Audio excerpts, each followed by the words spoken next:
Being late to the president's funeral is inexcusable. You clearly didn't care much about the president. You really let your true colors show at the very end. My boss seized the chance to insult me for being late, even though I was delayed because I helped someone in need.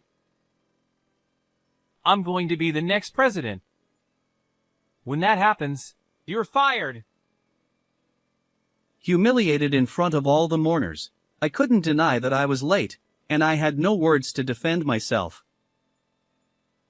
I was ready to give up and leave, thinking nothing I said would matter anyway, when If someone like you takes over, I'll ruin your company.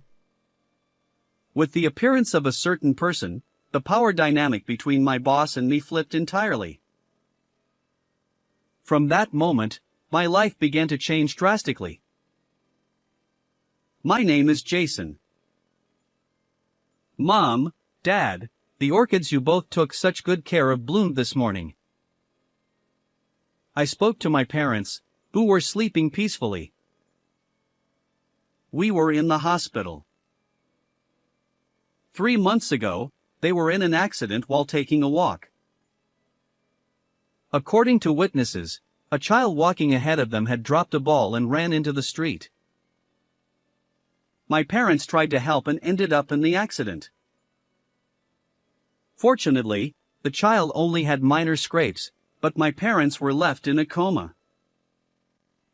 The child's father said, "I'm truly sorry," bowing deeply when I rushed to the hospital after hearing the news. Please, stop.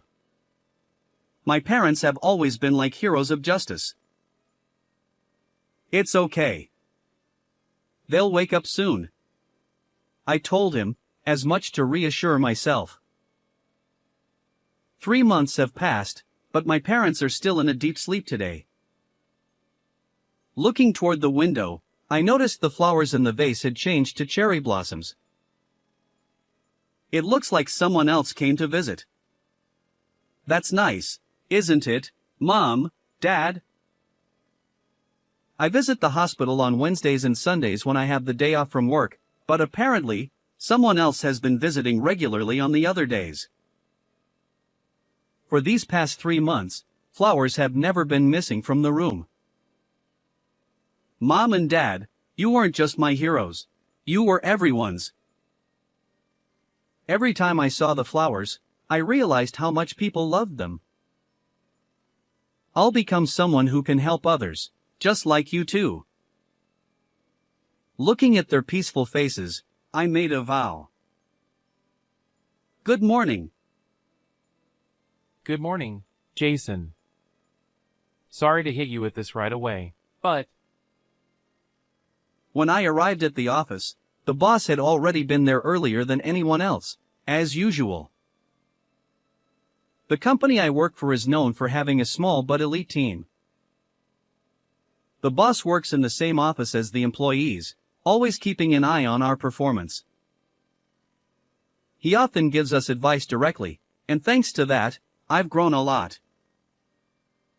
Fortunately, he recognizes my efforts, and my co-workers have started gossiping that I might be the next president. To be honest, I don't care about the title or position. I just want to be a hero of justice like my parents. But one person doesn't like those rumors.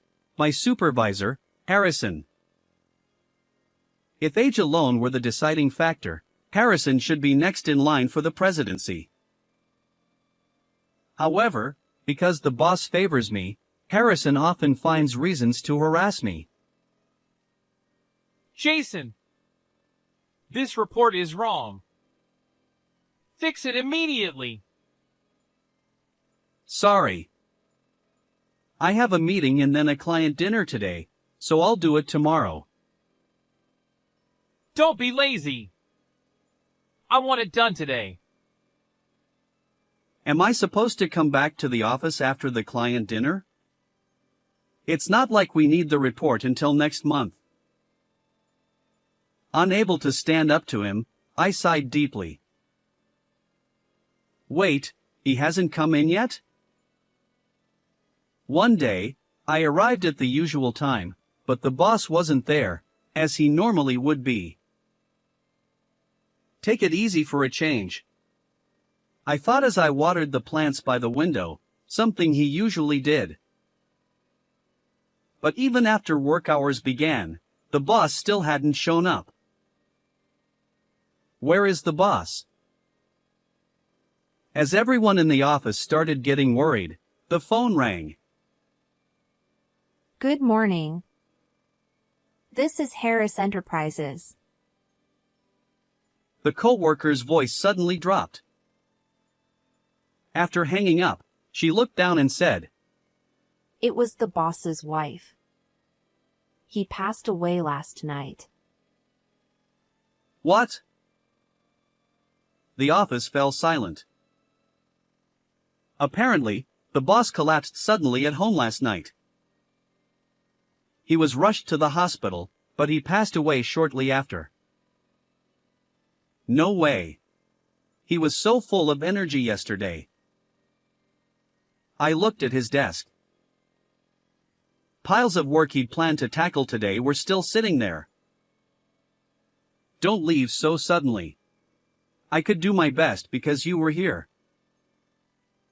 Overwhelmed with mixed emotions, I couldn't focus on work for the rest of the day. 2 days later, the day of the president's funeral arrived, though I still hadn't come to terms with everything. I put on the unfamiliar formal suit and left the house, but everything outside looked just as usual. The cicadas continued their chorus, undeterred by the heat, and the sky was just as blue as it had been a few days ago when the president was still alive. I passed by the pizza place where we had once eaten together. I was so engrossed in conversation with the president that I honestly couldn't remember how the pizza tasted, but I could clearly recall the way he always ate salami pizza. I looked around, half expecting the president to suddenly appear out of nowhere, but of course, that wasn't going to happen. Sigh. With a heavy sigh, I kept walking and noticed about 10 meters ahead, an elderly woman who appeared to be blind was walking along the tactile paving, using a white cane. Just then, a bicycle approached from the front. The cyclist wasn't paying attention, focused on their phone instead. Watch out! I yelled and sprinted toward them as fast as I could. The cyclist noticed just in time and swerved to avoid the old woman. Are you okay, ma'am? I rushed over to her, and she turned her face toward me. Oh. Thank you so much. With that, she turned back and resumed walking. She must be used to walking alone. Her cane tapped along steadily in rhythm. I thought it might be rude to offer too much help, but the road here was narrow, and bicycles frequently rode on the sidewalk. Wait, ma'am. Where are you heading? I couldn't just leave her alone, so I called out to her again. I've arranged for someone to pick me up at the station ahead. I walked beside her as she continued, keeping pace. Don't you get scared walking alone? Of course I do. I'm always terrified that someone else might get hurt because of me. Her voice was much quieter than before. I was surprised by her unexpected answer. She wasn't worried about her own safety but about those around her. Suddenly, I thought of my parents. It's okay, ma'am. No one's going to get hurt. We're all here to help each other, so don't think it's your fault. That's right. My parents didn't sacrifice themselves. They just helped the person in front of them.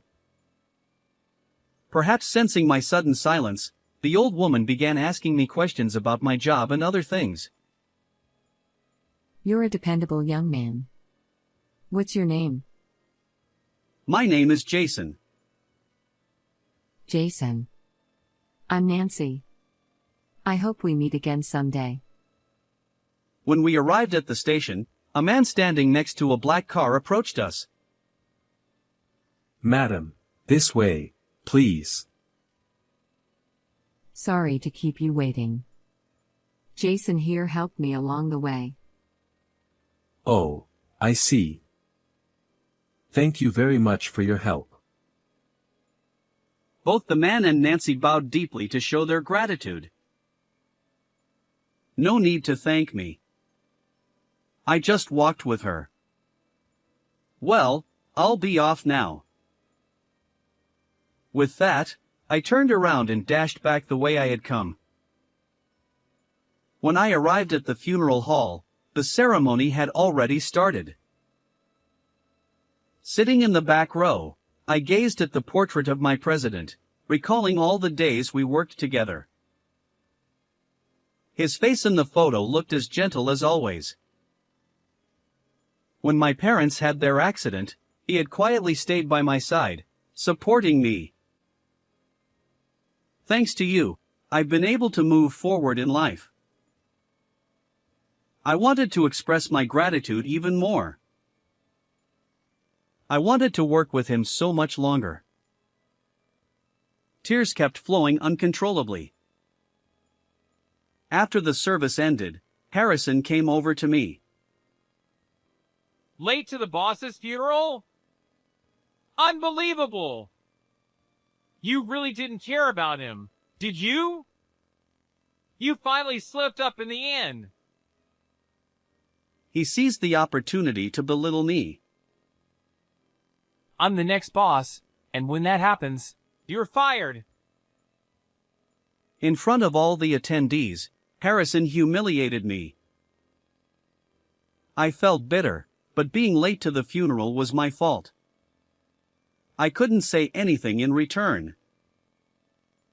He continued to mock me without mercy as I remained silent. People around us frowned and started whispering to each other. I didn't want to make things worse and disrespect the boss, so I decided to leave before the casket was carried out. Just then, a black luxury car pulled up in front of the hall. This car, it looks familiar. The driver stepped out and opened the back door. To my surprise, Nancy was inside. We've been expecting you, madam. One of the attendees hurried toward the car. Wait, Nancy's a company president? I couldn't help but shout in surprise. Nancy turned her head toward me, hearing my voice. Oh, it's that young man. The woman next to her whispered something into her ear.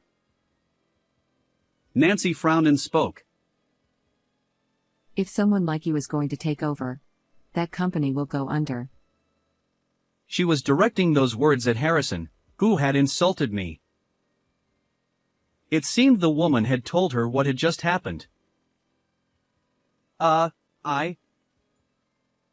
Stunned by the sudden turn of events, I struggled to find words. Sensing my confusion, Nancy smiled and explained. Actually, your boss and I were classmates in college. We've been pushing each other to do better ever since we both became CEOs.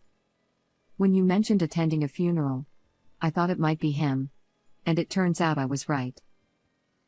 She continued. Your boss was lucky to have such a kind and hard-working employee like you. I'd love to work with you as well. Would you be willing to handle a large contract with my company? Yes. Of course. Thank you so much. I could hardly believe what was happening and felt overwhelmed with gratitude. There's one more thing I need to tell you. Her gentle expression suddenly turned more serious. My grandson was saved by your parents, Jason. What? I couldn't believe Nancy was bringing up my parents. Noticing my shock, Nancy paused for a moment, then slowly began to speak. She explained that the accident that left my parents in their current condition happened because they saved her grandson when he ran out into the street. Nancy had been walking with him but couldn't help because of her blindness. My parents had stepped in, risking their own lives. Nancy expressed her deep regret and bowed her head to me. Please, Nancy, lift your head. My parents are still alive, and your grandson is, too. Don't think of it as a sacrifice. I spoke from my heart, trying to reassure her. As Nancy lifted her head, tears streamed down her face. Thank you for helping me earlier, even though you were late to such an important funeral. It's rare to find someone who can naturally extend a hand to those in need. Jason, you're just like your parents. Her words moved me deeply. I might not be able to do much, but maybe I was becoming a little more like my parents. The thought brought tears to my eyes. Suddenly, something crossed my mind. Wait, could it be, have you been the one visiting my parents and leaving flowers? Nancy nodded quietly. It's the least I can do. I always pray for them to wake up soon. My parents love flowers. I'm sure they're happy, surrounded by their fragrance. Hearing that, Nancy finally gave a small, gentle smile. After the boss passed away, it felt like there was a hole in my heart, but I couldn't stay sad forever. We had to protect the company he left behind. With that thought in mind, we worked as hard as we could. Please reconsider. I'm begging you. Lately, Harrison had been constantly bowing his head over the phone. The truth was, several clients and business associates had witnessed the entire scene at the boss's funeral. As a result, many of them refused to do business with Harrison anymore. His performance declined rapidly, and he was eventually transferred to another department, essentially a demotion.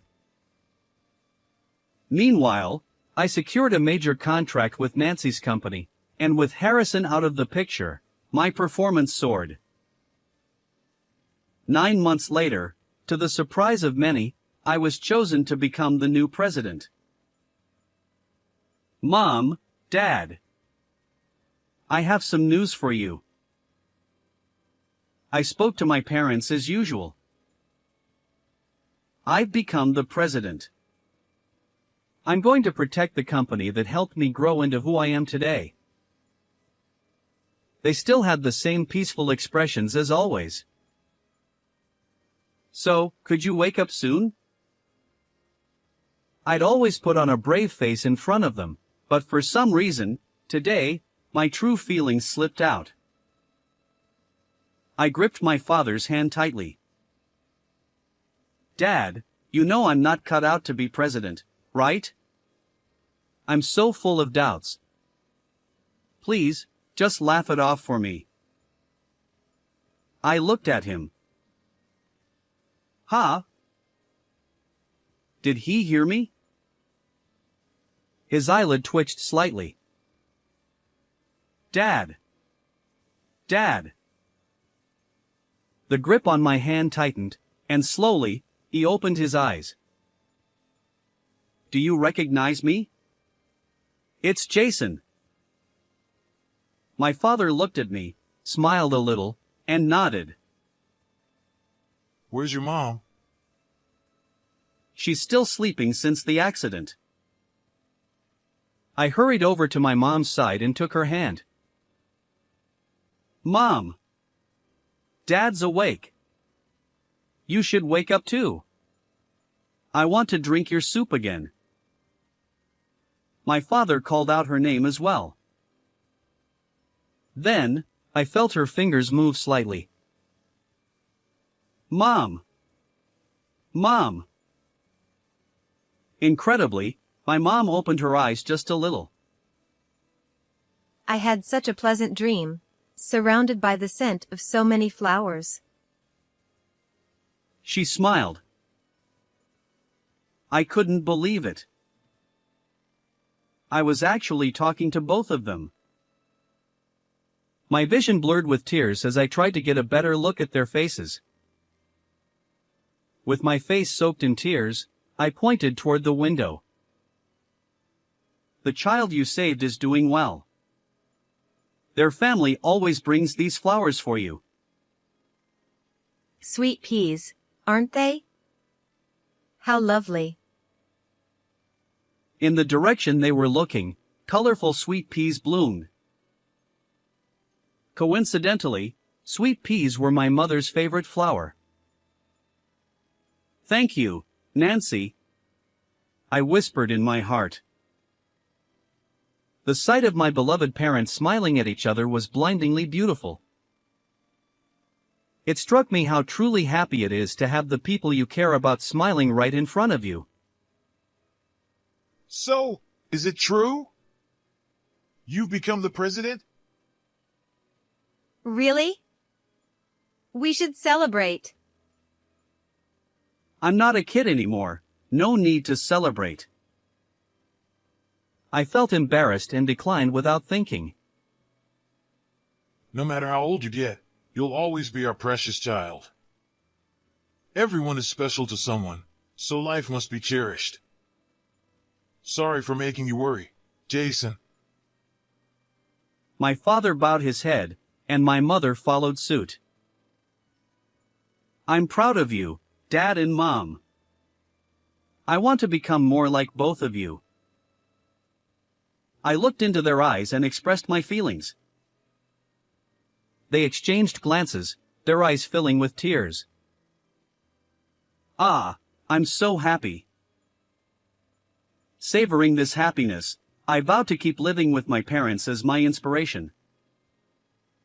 How did you enjoy today's story? Don't forget to subscribe to the channel. See you in the next video.